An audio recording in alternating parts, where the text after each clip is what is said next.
Hello, everyone. Welcome to my program. Today, we're going to talk about the I Ching and the chess.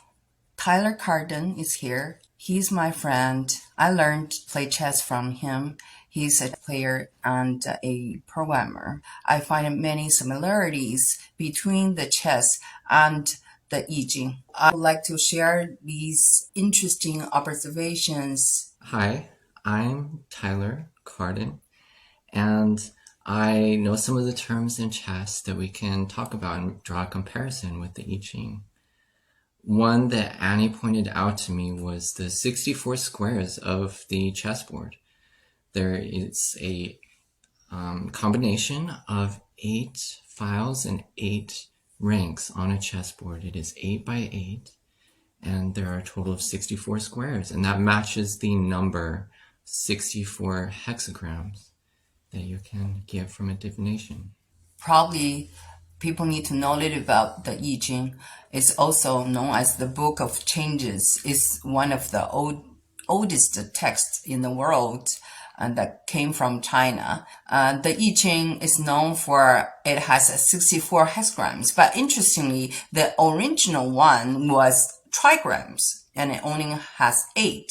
So we have that interesting parallel of 8 possible trigrams multiplied by 8 additional trigrams above or below it that results in 64 possibilities, just like chess. You're a programmer, so you know it's like the 64 CPU. bits and the CPU.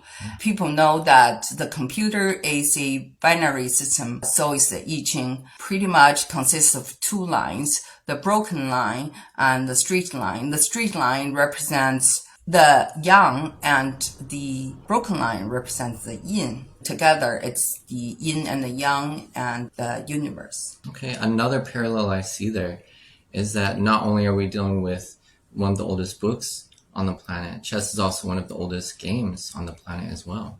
So I think we have some of those commonalities where we're drawing from the experiences of the primitive minds of people from a long time ago. The black and white in chessboard represents the yin and the yang as well. When you start to play, you play with the white first. So the white represents the yang and the black represents the yin. I was told, Tyler, that the chess was probably invented by an ancient ruler. This Book of Changes was also created by an ancient ruler from China, King Wen, the first king of the Zhou dynasty.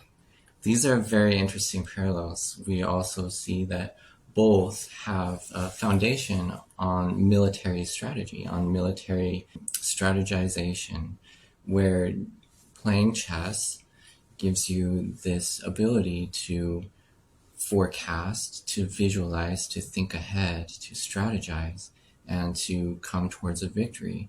And that is one of the original use cases of the I Ching is to be used by the emperor for decision making. Exactly. The power of forecast and divination. When we play chess, I learned from Tyler that you should always think ahead to visualize what's going to happen the next.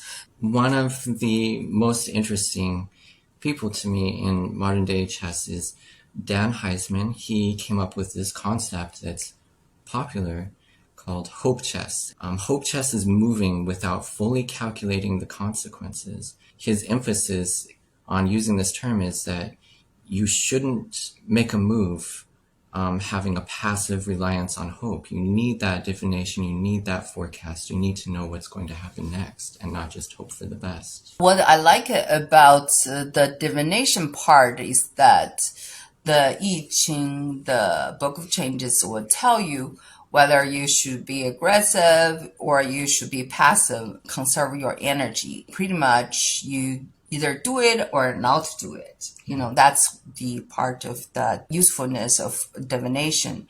And with the chess, I feel like sometimes you can play aggressively or sometimes you can play defensively. Can you tell me how do you decide which way to play? Yes, when you decide that you want to play defensively, you're seeing that you're opponent has some kind of threat that they're making against you, and you need to make sure to handle that threat so that you don't end up losing.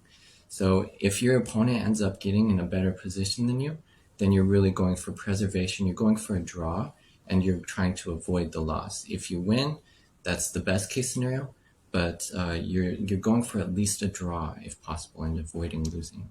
So it just gives you the best move under circumstances. And it's the same thing with Book of Changes. Each hexagram and each line just tells you a different position you are in and how you should act at that moment. Another thing I find is very interesting is the sequence. When you play the chess, which piece you use to kill, which move you make the first or second, that will make a big difference, right? Yes, it does. And one of the fascinating things about chess, I would really love to expand on this, on what the implications are with I Ching, is the intermezzo or the in-between move.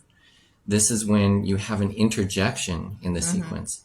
It might look like the opponent's threatening something and you have to respond immediately, but the response doesn't always have to come immediately. You can make your own counter threat. You can make your own counter move first before you respond to that threat.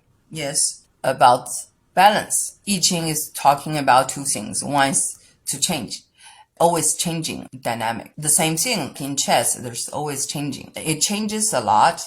Each hexagram has its limitations. There are some extremely good hexagrams, like hexagram 11, but everything has a limitation. Owning one hexagram out of the 64, it's all good. You have to know your limitation.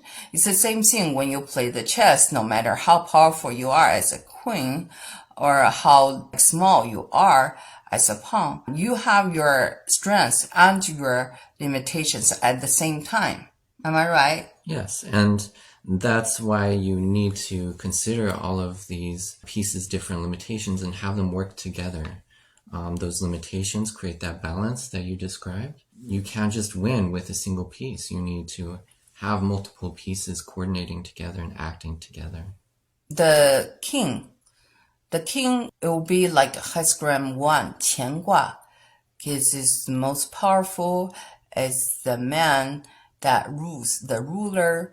乾卦is the same thing. Number 1, it's all like yang. When you have all these powerful yang in 6 lines, interestingly, just like the king, he can only move 1 square each time. No matter how powerful you are, you have your limitations. Use the pawn as a example. The pawn is very small, insignificant, and it's ready to sacrifice. It's most easily to be sacrificed. I think it'll be like 坎卦. 坎卦, it's all water, right? So it's like water in the Book of Changes represent danger. So the pawns will face a lot of danger and to sacrifice for the king. That's the limitation of pawn. But when the pawn become like a pawn chain, and they can be so powerful, and even more dramatically is that survive toward the end, it can be promoted into a powerful queen. Yes. The true power of the pawn chain is when they're chained together, when they're linked together. If you take the pawn in front, it'll just say, so what? The pawn behind will just replace me. And so that coordination is one of the ways that you compensate for the limitations of the piece. You find a way for them to work together within the limitations and to create that balance on the board. Each pawn is small, but they have quantity. So when you have 8 of them, they're not small anymore. Eventually, one of them will survive. So that's like 坎卦. 坎卦, normally people think in the Book of Changes will be one of the most dangerous. In Chinese, we say 危机. So when there is a danger, there is an opportunity. They seem to be killed so easily, but once they survive, they are promoted to the queen. They can win the game. And is that right? A lot of times, it's the pawn who decides the final win. Yes, if you're reaching the end game of a chess game, when you have less and less pieces on the board, the pawns become more significant because they will become the deciding factor. You gain an extra piece by promoting that pawn, so that pawn will be the most important piece on the board. Danger can lead to opportunities. That's a good conclusion.